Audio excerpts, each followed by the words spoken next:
Today, I'm going to tell you a few terrifying stories about the North Sea. The first is about an undead creature that lurks in the depths of the ocean and kills sailors. The next is about a supposed lost city full of treasure that is rumored to be at the bottom of the sea. And the last is about one of the worst modern-day accidents on the ocean, a submersible accident that happened out on an oil rig. Basically, if you're not already afraid of the North Sea, you're going to be by the end of this episode. And if you have a dark curiosity, you found your place. We release episodes every Wednesday, so make sure to like this video, subscribe to this channel, and hit that notification bell so you never miss a video of my dark creation.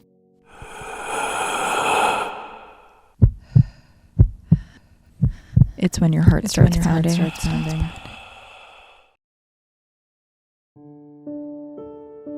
Last year, I came across a TikTok of a big cargo ship lumbering through a treacherous part of the North Sea. It's pitch black all around in the video, hundreds of miles of ocean sprawling out in either direction. All that's really visible are the large, heavy waves throwing the boat around. And then, just in the distance, comes a wave, 3 times the size of anything around it. This is what's known as a rogue wave. It bashes into the front of the ship, briefly sending part of it underwater. But then it emerges and continues its trek further into the inky blackness. This is the North Sea, a horrifying 200,000 square miles of frigid water between Norway and Great Britain that have carried tides of death for centuries. Right now, it's a source of horror content on TikTok and YouTube, but did you know that people have been terrified of the North Sea for thousands of years? This is Heart Starts Pounding, and I'm your host, Kaylin Moore.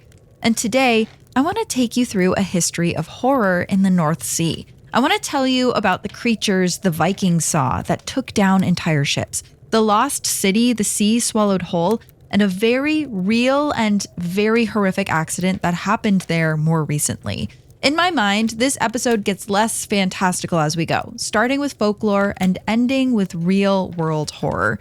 Episodes like this make me even more thankful that I get to tell these stories by the fire in the Rogue Detecting Society headquarters, because I think I would literally rather be shot into the sun than have to sit on a cargo ship in the North Sea. And actually, speaking of icy remote locations, I just did a bonus episode selected by the High Council tier on Patreon about Antarctica conspiracy theories. Was there a giant door found on Google Maps in the middle of the continent? What could possibly be hiding down there? You're going to have to listen to the episode to find out, and that is for patrons on any tier and Apple subscribers. And of course, you can binge that and our other bonus episodes with a free trial. Before we jump in, I want to shout out a listener, Shelby. Shelby just picked up some Heart Starts Pounding stickers from our store, and she said, "Thank you. I love listening when I'm cooking dinner and at the gym. And let's be honest, cardio is the worst. This is my motivation." Thank you, Shelby. And listening to Heart Starts Pounding is kind of like doing cardio if it gets your heart rate up. That's how I think of it anyways. If you want your own Heart Starts Pounding stickers featuring Jinx, our ghostly mascot, just go to the store page on the Heart Starts Pounding website. Patrons at the $5 tier also get a free sticker after their 3rd month of subscriptions. And we do have some very fun new merch on the way this summer, so stay tuned for that. More info coming. But for now, I want to get back into our stories. First, I want to tell you about one of the scariest creatures in all of North Sea lore, the sea draugr. Draugr legends date back to Norse mythology, arising sometime around 800 years ago. Draugrs are the undead that stalk the sea. The word roughly translates to living dead person. And if you ever find yourself out on a cargo ship, you may have an encounter similar to this famous one. Many centuries ago, a man named Liam set out across the North Sea with a small rowing crew. It was a short journey up the western coast of Norway, 3 days on the water at most. But on the second morning, a red sunrise warned of a coming storm. And by the afternoon, violent waves forced Liam to land his crew and their small boat on a small island. So insignificant, it didn't even have a name. They beached the boat, secured the oars, and made camp to wait out the storm. It rained all night and into the next day. Liam had no choice but to keep his crew grounded. He went to the boat to fetch more supplies, when he noticed that the oars were out of place, but everything else was untouched. He wrote it off as a trick of the wind, reset the oars, and then returned to camp. But day after day, the pattern repeated. The storm continued, trapping them on the island, and each morning, the oars were ever so slightly out of place. He asked his crew who was touching the oars while he slept, but they all looked at each other. No one was. So that night, Liam decided to find out what was really going on. Soaked to the bone, he crouched behind the thorny scrub near the boat and watched in the darkness. Soon, he saw a figure limp from the sand and approach the boat. The figure settled into one of the rowing seats and tested it out. He grumbled something, too quiet for Liam to hear. Then he stood up and moved to another seat. Liam cautiously inched closer for a better look, careful to not draw attention. The man was wearing a seaman's leather coat and hat. Maybe it's a sailor from another crew that's also been stranded on the island, Liam thought. He grumbled again, and Liam heard what he said this time. "Doesn't suit me." But when the man stood up, Liam realized it wasn't a man at all. At his full height, he towered over the boat, his legs and arms spindled out past any normal proportions, and under the hat, where his face should be, a writhing clot of glistening seaweed, a sea draugr. The vengeful wraith that marked sailors for death. Liam watched in horror as the draugr moved from seat to seat, saying out loud as if deciding the fate of the crew, "Doesn't suit me." Then, the draugr took Liam's place at the front of the boat, shifting and settling in. It rasped, "This one suits me." Liam turned to run, but he must have made too much noise because when he turned back, he saw the undead creature staring right at him. In a flash, the draugr leapt from the boat and dove back into the sea. Liam reset the oars and ran all the way back to camp. By the time he reached his crew, it seemed like the rain was finally clearing up. They could sail again tomorrow.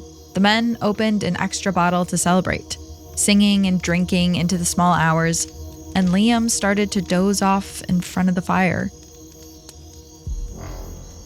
It was an hour before dawn when he jerked awake to a shadow of boots, barely outlined by the dying embers.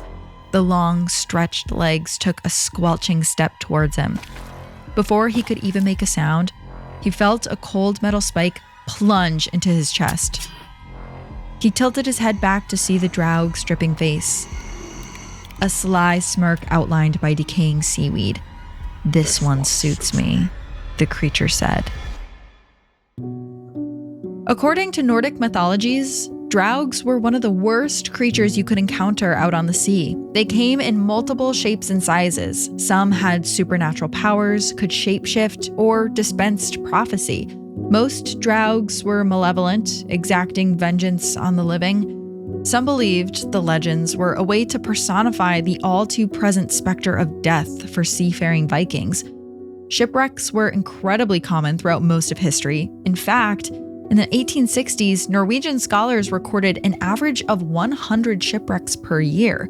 But having these legends made it easier for sailors to get back on their boats. Maybe it was a creature that could be defeated that was killing the men, rather than the unjust and unpredictable North Sea. So maybe the draugrs were just legends. But what do we always say here at Heart Starts Pounding? Sometimes the legends are true. Well, we're going to take a quick break, and when we get back, I want to tell you a medieval legend about the Atlantis of the North Sea and how it was solved 2 years ago. Terrifying creatures were not the only legends being spread about the North Sea. No, the sea has its own version of Atlantis, a once wealthy city that now sits at the bottom of the ocean, waiting for explorers to find its treasure. And of course, in classic Heart Starts Pounding fashion, there's a lot more truth to that legend than anyone was expecting. For over 600 years, there's been a legend about a city called Rungholt that used to sit off the northern coast of Germany, a city once as wealthy as the entire Roman Empire. Parents would take their children to the water, point out into the distance, and tell them about the treasure that was lost with the city at the bottom of the ocean. This was the story they would tell.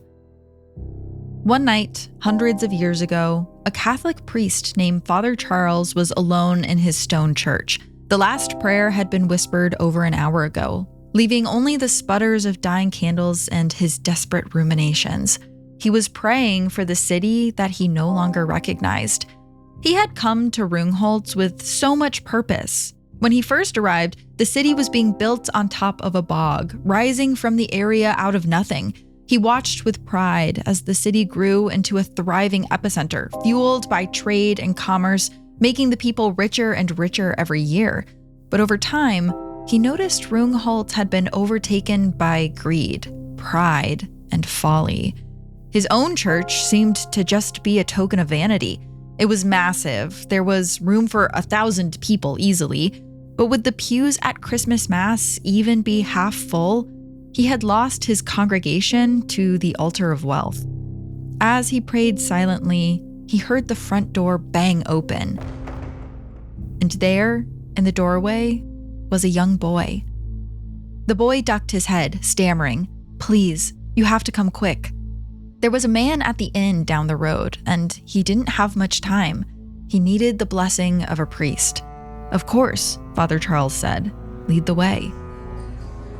The man was at a dockside inn, catering to a revolving door of merchant crews. Father Charles pushed through the barroom crowd to one of the back rooms. He knocked softly, and then opened the door. Inside, 3 men stood in the corner in silence, hardly able to look at the figure lying in the bed, hunched over on his side, his face hidden. Father Charles nodded, arranged the vestment around his shoulders, then knelt beside the dying man. "My son," he asked, "will you tell me your name?" The man lurched in the bed, grunting in pain. "It's all right," said Father Charles. "I'm here to help." He reached under the sheet to take his hand, and instead grasped a hoof. Father Charles yelped and leapt backwards. The 3 men in the corner exploded, laughing themselves breathless. The priest whipped back the sheet, revealing a hog, dressed in a man's trousers and shirt. Father Charles turned, ready to unleash a tirade, but before he could get more than a few words out, the hog belched, interrupting him. It had gotten into the ale the men had brought. Disgusted, the father stepped towards the door, but one of the men blocked him, shoving him back towards the bed. "You've still got a job to do," he slurred, the smell of ale on his breath. "Best get on with it." The priest snatched his arm away. These men were godless, heathens. He was going straight to the city watch about this. But then came the blinding white ring of a sucker punch. Father Charles crumpled, leaving him defenseless to their boot kicks. A helpless heap in the dirt, the priest could only watch as the men plundered his sacrament box, pouring sacrament wine down their throats. He gasped, his lungs empty and burning. Stop! They had to stop. They held him for another hour of humiliation, forcing him to drink with them, refilling the sacrament cup with ale, giving mock confessions. Finally, they escorted him back to the church, making sure he didn't stop to talk to the city watch along the way. Father Charles closed the heavy doors behind him. His body ached. He stank of sweat, alcohol, and blood. His head swam from ale and shame. Earlier that night, Father Charles had been desperate for the key to Rungholt's salvation. Now, as he knelt in front of the altar, he called on God once more. The bile in his stomach curdled into rage. Like a tempest, it grew inside of his chest, rolling and gnashing until the fury seeped out of his pores. Damnation, he prayed. Bring them damnation. According to the legend, that night God came to the priest in a dream and warned him to leave Rungholt as soon as possible. His judgment was coming. The priest got on a ship the next morning as the winds continued to pick up over the sea. First came the rain. For days, the storm unleashed its torrent, battering the coastal town and swelling the waves. The few in Rungholt that still held on to their faith recognized God's wrath and fled from the deadly path of the storm. But most remained, indifferent and proud, unable to part with their gold coins. And then, in the middle of the night, the North Sea inhaled, drawing up the tide and unleashing a wave twice as high as any house in Rungholt, enveloping the entire city in water and leaving none alive. And that is where the people of Rungholt remained, in a mass, watery grave. No consecration, no last rites.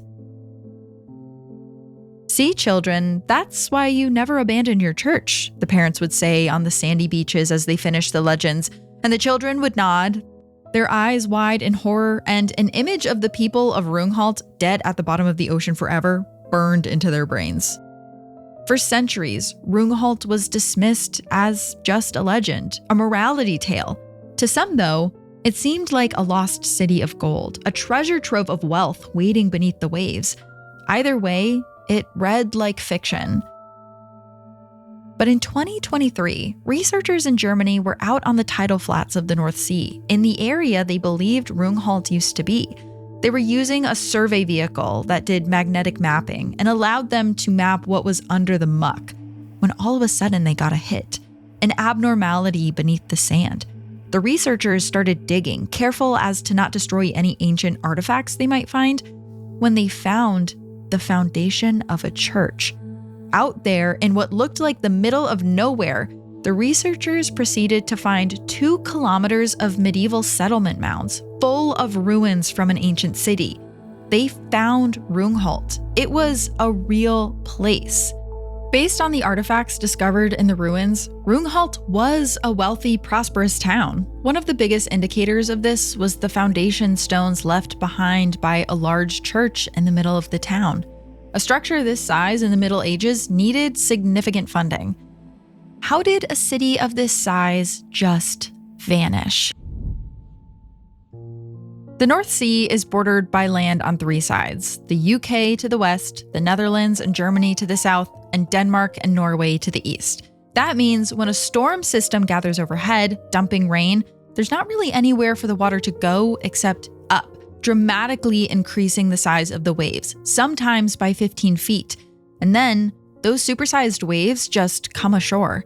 The North Sea produces several storm tides each year, and they can be extremely destructive. There are records of storm floods dating back to 838 that caused thousands of deaths. Some were so large they reshaped the coastlines, and in more than one case, entire towns were washed away. In January of 1362, a massive storm tide struck the entire southern coast of the North Sea. It was later referred to as Groot Mandrenke, which translates to the Great Drowner of Man. It completely engulfed the city of Rungholt, which was built on an area of the coast super susceptible to this kind of flooding. An estimated 25,000 people died, though some reports claim it was closer to 100,000. Multiple cities were destroyed, but only Rungholt was cemented into legend. And while it's unlikely that Rungholt was brought down by holy wrath, it does seem like greed did play a part in their fate. The land the town was built on was originally peat bogs and marshes. To make it habitable, they dug up the land and dredged it.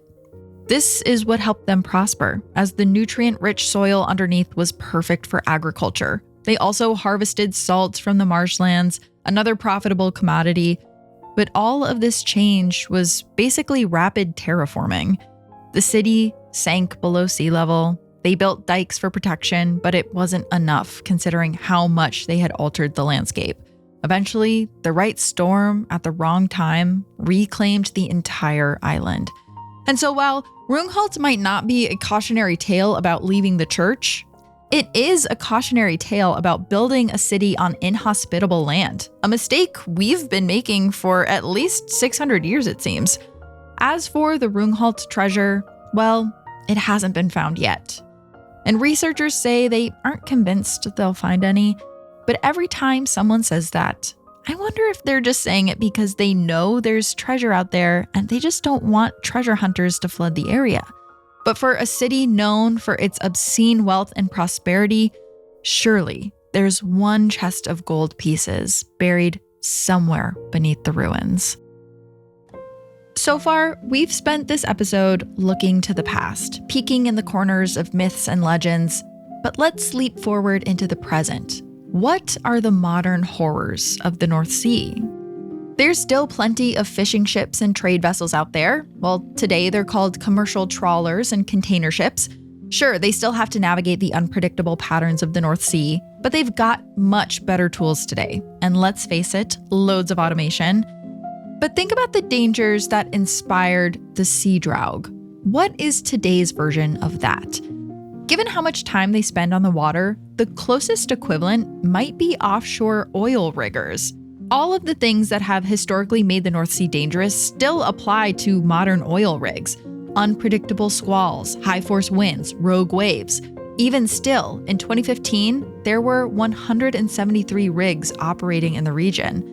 Oil rigs are expected to run 24/7, 365 days a year. So crews are often split into two 12-hour shifts, day crews and night crews. Commuting to the middle of the North Sea every day isn't practical, so workers live on the rig for anywhere from 2 to 4 weeks at a time. They go home for a few weeks and then rinse, repeat. They have their own bunk space and amenities like gyms, movie theaters, and pools. But still, you can see how it would get claustrophobic. Really process this for a second. You'd see the same people, the same walls, the same patch of ocean, day after day, cut off from even mundane and everyday tasks like going to the grocery store or walking your dog. It's a bubble within a bubble. And, oh yeah, the rig might still get hit by 40-foot waves. It really makes you think about how the legends first got started. But all of that is not even the worst part about these rigs. So the main rig structure sits above the surface of the water, but the oil well itself is obviously deep in the sea floor. There's all kinds of pipes and machinery underwater connecting the two. It has to be installed, maintained, and repaired by people, by divers. And their lives on the rig are even more isolated because they don't live up where the gym and movie theater is. No, they live on the rig in a small compression chamber. The reason they do this is it allows them to leave the chamber in a pressurized diving bell, go down about 1,000 feet below the surface, and come back up to the chamber without getting something known as the bends, or decompression sickness. In the most basic terms, when divers swim in deep water, nitrogen gas builds up in their bloodstream. If they come to the surface too quickly, the nitrogen bubbles can form in their blood and tissues, which is not only extremely painful, but can also cause things like aneurysms, stroke, or in extreme cases, death. But remember what I said about life on the rig. It runs 24/7, 365 days a year. Efficiency is key. So instead of slowly decompressing after every shift, which can take hours, some divers live in these compression chambers for 28-day shifts that are pressurized to be the same as the depths of the ocean. Think of it like a sealed capsule studio apartment. It may or may not have windows, and the only time divers leave that space is when they're being transported into the pitch black ocean by an equally pressurized diving bell. Clearly, it takes a really specific kind of person to pursue this line of work. Saturation divers in the North Sea are signing up for one of the most dangerous jobs in one of the most hazardous work zones in the world. And as a result, really horrible disasters can happen. Like one that's known as the Byford Dolphin Incident.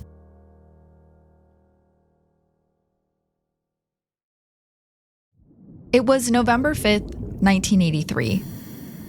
Truls Hellevik was closing out the night shift about 295 feet below the tumultuous surface of the sea.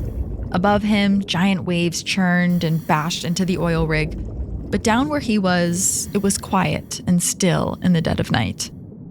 In the midst of the inky darkness, he was swimming outside of a diving bell, and the work light on his helmet surrounded him with a soft glow. He was down there with fellow diver Bjorn Yver Bergersen, working on the bottom of the oil rig.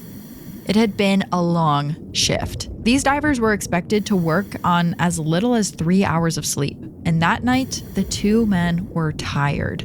Bjorn motioned to his dive watch, tapping its face. It was past 3 a.m. They were late ascending back to their pressurized chamber. There, two other divers were sleeping, waiting for the men to return and wake them so they could take over maintenance on the bottom of the rig. At 3:15 a.m., Truls and Bjorn entered the diving bell and signaled to the surface team. They were ready to come up. Above the surface, a dive control team operated the crane that would slowly bring the diving bell back up. For the first 100 feet or so, Truls watched as nothing changed outside of the diving bell's window. It was just pitch black darkness. Finally, the crane arm lifted the diving bell the final few feet out of the water, setting it next to the compression chamber. Their two dive tenders, men named Bill and Martin, were already there waiting. It was past shift change for them too, and they were pretty tired as well and eager to crawl into their beds on the main part of the rig. But all four men had to be really alert at this part. The transfer from the diving bell to the chamber required precise choreography. There was a specific order of operations when moving from one pressurized space to the other. First, the trunk, which was a small passageway on the chamber where the diving bell attached, was clamped to the diving bell and pressurized to 9 atmospheres, which mimics the pressure of the depths of the ocean where the divers were often working at. Then the divers could open the door on the diving bell into the trunk without losing any pressure, because all of the pieces would be at equilibrium. After the divers entered the trunk, they would close the door to the diving bell and reseal it, and then they would repeat on the other side. Open the door to the chamber, step inside, and then reseal it. And the last step of the process is to slowly depressurize the trunk to 1 atmosphere, which is the atmospheric pressure of the surface of the ocean, and release the clamp. This was important because it ensured the men always remained at 9 atmospheres of pressure. I'll explain why that's important later, but it was really important that they always remained at 9 atmospheres of pressure. So the men started the process. First, there was the clunk and scrape of the metal clamps as Bill and Martin latched the diving bell to the trunk. Then a double thunk of Bill's fist on the bell wall. The trunk was connected and pressurized. All clear. Bjorn eagerly cranked the wheel, which unlatched the diving bell door. He was halfway out of his wetsuit before Truls finished resealing it. Bjorn then popped the latch handle of the door to the chamber and immediately disappeared for his bunk, and Truls called out after him, "Don't worry, I'll close it." Truls popped the handle out and yanked, but the hinge jammed. He yanked again, but the door in between the trunk and the chamber was stuck in place, only 3/4 of the way closed, and it wouldn't budge in either direction. "Bjorn," he shouted, "help me." Outside the chamber, there was the double thunk of Bill's fist. The signal. It was time to disconnect the bell from the trunk. There was no way for Bill and Martin to know that the door inside was jammed. The chamber was not sealed. If they released the bell now, the rapid change in pressurization would be disastrous. "Bjorn, come back," Truls shouted. Again, Bill's double thunk. A muffled shout. "Good to release?" "No, Bill, it's jammed. Don't release." Truls pulled on the door as hard as he could, willing the hinge to move. "Wait, don't release it. They didn't know that the door wasn't sealed." Truls never heard the rush of air or the explosion that followed. The Byford Dolphin Incident of 1983 was one of the worst commercial diving incidents of the 20th century.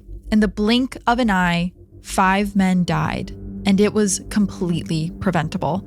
To better explain the mechanics of what happened, I want you to picture a balloon. When you blow into a balloon, you increase the air pressure inside of it, and the force of that extra pressure makes the balloon expand. And as long as you keep the bottom of the balloon pinched, the extra pressure will stay inside. The second you let it go, all of the air flows out and it deflates. Because the air doesn't want to be at a higher pressure. It wants equilibrium, and it will seek that out at any opportunity. In the case of the Byford Dolphin Incident, there were 2 inflated balloons, the diving bell and the compression chamber. On the morning of November 5th, for whatever reason, one of the dive tenders released the clamp on the trunk before Truls Hellevik had resealed the compression chamber door. Instantly, All 9 atmospheres of pressure inside the chamber escaped through the crack in the door with the force of an explosion. It launched the massive diving bell across the deck of the rig, hitting both dive tenders, killing one and severely injuring the other. There were 4 divers inside the compression chamber: Truls Hellevik and Bjorn Bergensen, who had just come off the night shift, and Edwin Coward and Roy Lucas, who were both still asleep ahead of their day shift. Bjorn, Edwin, and Roy died instantly from the decompression. Remember why they were living in the compression chamber in the first place and what causes the bends. After weeks working at 9 atmospheres of pressure, massive amounts of nitrogen gas had built up in their bodies and dissolved into their bloodstream. When the pressure dropped to 1 atmosphere of pressure, all of the nitrogen gas in their blood was instantly released. To put it in layman's terms, all of the blood inside of them wanted to get out. Think about it like a sealed bottle of soda. You know that it's carbonated, but until you open it, you can't really see the bubbles. Because as long as it's sealed, aka under pressure, the bubbles stay dissolved in the liquid. As soon as you open it and the pressure is gone, all of the bubbles start being released from the liquid. Eventually, the bubbles will dissipate until the soda is flat. A bottle of soda is typically pressurized at 2 or 3 atmospheres of pressure. The divers were at 9. So to really make a point here, think about what happens when the pressure inside of a soda bottle increases, like if you drop it on the ground or shake it up. Try to open it now, and the bubbles will explode out of the liquid. Now picture that explosion inside of your body, in your bloodstream. That's what happened to the 3 divers in the chamber. And unfortunately, what happened to Truls Hellevik was even worse. He was standing in front of the partially open compression chamber door when the clamp was released. The immediate rush of the escaping pressure created a massive vacuum, forcing Truls's body through the 24-inch crescent-shaped gap. This is actually the opposite of what happened to the Titanic submersible in the summer of 2023. Then, they were in a submersible that was pressurized to match the surface of the ocean, and the pressure of the ocean down there was pushing on the submersible so hard that it cracked. That was the outside of the submersible trying to get in. This was the inside of the submersible trying to get out. Initially, the accident was attributed to human error, the dive tender who released the clamp on the trunk. It was also suggested that the crew members had been working longer shifts than they were supposed to, and the fatigue also played a role. But the victims' families challenged this explanation and sued both the Norwegian government and the oil company. The Byford Dolphin was an oil rig built in 1975, and some of the equipment was just outdated. There wasn't a direct line of communication between the divers in the chamber and the dive tenders. They used a megaphone or just shouted through the walls. More damning, in 1982, a full year before the accident, the Norwegian government mandated new safety fail-safes for compression chamber mechanisms. Under the new regulations, the trunk had to be connected with an interlocking mechanism that could not unlatch as long as it was pressurized. But the guidelines only applied to new rigs, not old ones, so the Byford Dolphin didn't have to comply. After the accident, the rig remained operational, updating its equipment to meet the new safety standards. It was finally decommissioned in 2016. I share that with you today because I think stories like this will become our new legends of the North Sea. We don't lose as many sailors as they did in medieval times, but the sea is still violent and powerful, and it doesn't stop for anyone or anything. As humans, we're so used to bending nature around us to fit our will. But the sea is stronger than all of us. And if you take a boat out in the wrong conditions, build a city in the wrong spot, or fail to check your safety mechanisms far out in the open water, the sea might just take you for itself. That's all I have for you today. Join me here next week where I turn the microphone outward and share with you your most horrifying stories. That's right, we're doing more listener stories next week, and you're not going to want to miss it. Until then, stay curious. Ooh. Heart Starts Pounding is written and produced by me, Kayla Moore. Heart Starts Pounding is also produced by Matt Brown. Our associate producer is Amanda Olson. Additional research and writing by Abigail Cannon. Sound design and mix by Peachtree Sound. Special thanks to Travis Dunlap, Grayson Jernigan, the team at WME, and Ben Jaffe. Have a heart-pounding story or a case request? Check out heartstartspounding.com.